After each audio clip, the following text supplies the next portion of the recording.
जिंदगी की लड़ाई आपको अकेले ही लड़नी है, क्योंकि अंधेरा आने पर परछाई भी आपका साथ छोड़ जाती है।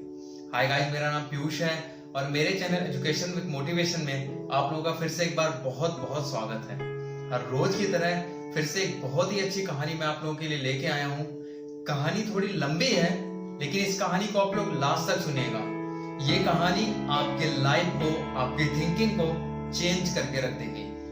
तो आइए कहानी शुरू करते हैं, लेकिन उससे पहले जो लोग मेरे चैनल पे नए हैं वो प्लीज मेरे चैनल को सब्सक्राइब कर लीजिए, बेल आइकन को प्रेस कर लीजिए, जिससे YouTube पे मैं जब भी अपनी कोई नई वीडियो अपलोड करूं तो उसकी नोटिफिकेशन आपको मिलती रहे। और हाँ, आप मुझे सोशल मीडिया प्लेटफॉर्म पे भी फॉलो कर सकते हैं, लिंक मैंने डिस्क्रिप्शन में दे दिया है। कहानी शुरू करते हैं। कहानी को कहीं भी आप स्किप मत करिएगा। हो सकता है आप वो पॉइंट स्किप कर दें जो आपके लाइफ को चेंज कर सके। तो आइए शुरू करते हैं। एक बार एक बहुत ही अमीर आदमी एक पार्क में बैठा हुआ था। हुआ ये था कि उसका जो बिजनेस है वो चौपट हो चुका था। वो अपने सिर पे हाथ रख करके ये सोच रहा था कि मैं दोबारा से स्टैंड अप कैसे करूं। मेरे पास ना इतनी पूंजी है, ना मेरे पास इतना बजट है कि मैं अपने बिजनेस को दोबारा से रन कर सकूं। यही सब वो सोच रहा था। तभी पीछे से एक आदमी आया और उससे पूछता है कि भाई ऐसे क्यों बैठे हो, क्या दिक्कत है, तुम सिर पे क्यों हाथ करके बैठे हो। तो वो आदमी कहता है, जो बिजनेसमैन होता है जिसका बिजनेस बर्बाद हो चुका होता है, वो कहता है कि मेरा बिजनेस बर्बाद हो चुका है, मुझे पैसे की जरूरत है, तभी मैं जाकर के अपने बिजनेस को दोबारा से स्टैंड अप कर पाऊंगा। तो जो आदमी खड़ा था वो कहता है, ठीक है, तुम बस 1 मिनट रुको और मैं तुम्हारे अभी सारी प्रॉब्लम को सॉल्व कर देता हूँ। फिर वो आदमी जो बाद में आता है वो अपनी जेब से एक चेकबुक निकालता है और उस पर साइन करके कुछ अमाउंट भर देता है और वो चेक फाड़ करके जो आदमी जिसका बिजनेस बर्बाद हो चुका होता है उसको दे देता है और उससे कहता है कि ठीक 1 साल बाद जब तुम्हारा बिजनेस अच्छे से दौड़ने लगे, अच्छे से स्टैंड अप कर जाओ, तो मुझे ये पैसे जो मेरे हैं मुझको वापस कर दे। वो आदमी भी बड़ा खुश होता है कि चलो, इस टाइम जब उसको पैसे की सबसे ज्यादा जरूरत होती है उसको हेल्प करने के लिए कोई मिल जाता है। जो आदमी चेक फाड़ता है वो तो चेक देकर के वहां से चला जाता है।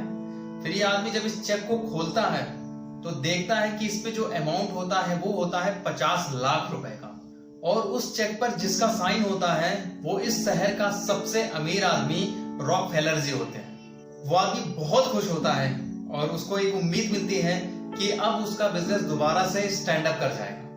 लेकिन वो अपने मन में ये सोचता है कि मैं इन पैसों को तभी खर्च करूंगा जब मुझे लगेगा कि हाँ, अब मेरे पैसों से मेरा बिजनेस स्टैंड अप नहीं कर पाएगा। ये सोच करके वो आदमी चेक को अपनी जेब में ही रख लेता है, अकाउंट में नहीं लगाता है। धीरे अब उसके मन में ये रहता है कि चलो, अब मेरे पास एक अमाउंट है, कल को अगर मान लो मुझको जरूरत पड़ती है तो फिर मैं इस अमाउंट से अपने बिजनेस को आगे बढ़ा सकता हूँ। लेकिन वो तब तक उस पैसे को यूज नहीं करेगा जब तक उसके बिजनेस को आगे बढ़ाने में कम ना लगे।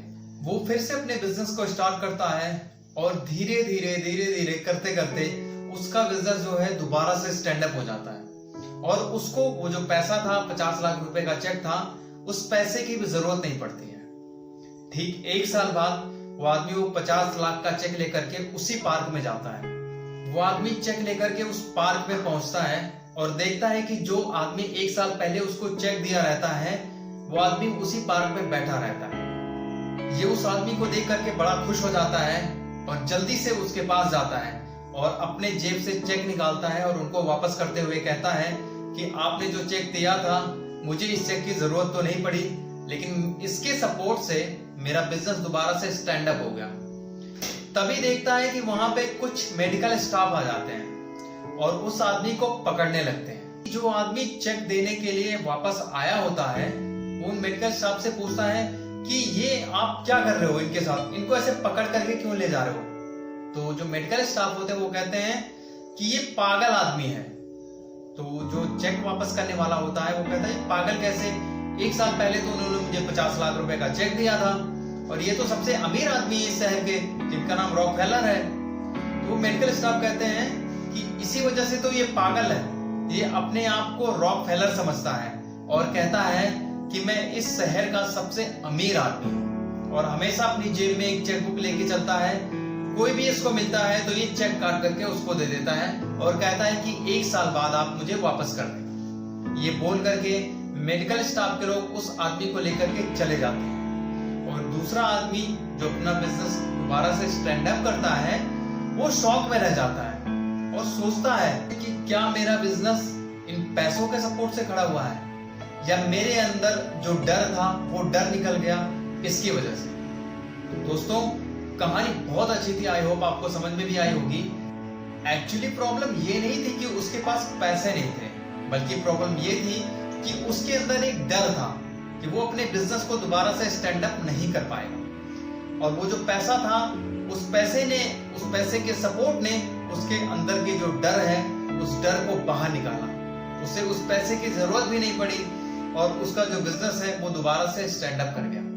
तो दोस्तों जब हम भी अपने मन से अपने दिल से डर को निकाल देंगे तभी हम किसी काम को अच्छे से कर पाएंगे और अच्छे से काम करने के लिए सबसे पहले आपको निडर बनना पड़ेगा। तो दोस्तों कहानी कैसी लगी आपको? आई होप आपको अच्छी लगी होगी। अगर अच्छी लगी होगी तो प्लीज कमेंट सेक्शन में जरूर बताइएगा। बाकी आप में भी अगर ये बात तो सुनते रहिए हर रोज एक नई कहानी पीयूष के साथ, क्योंकि कहानियां कभी भूलती नहीं। तो फिर हंसते रहिए, मुस्कुराते रहिए, मिलते हैं एक नई कहानी में। तब तक अपना ख्याल रखिए।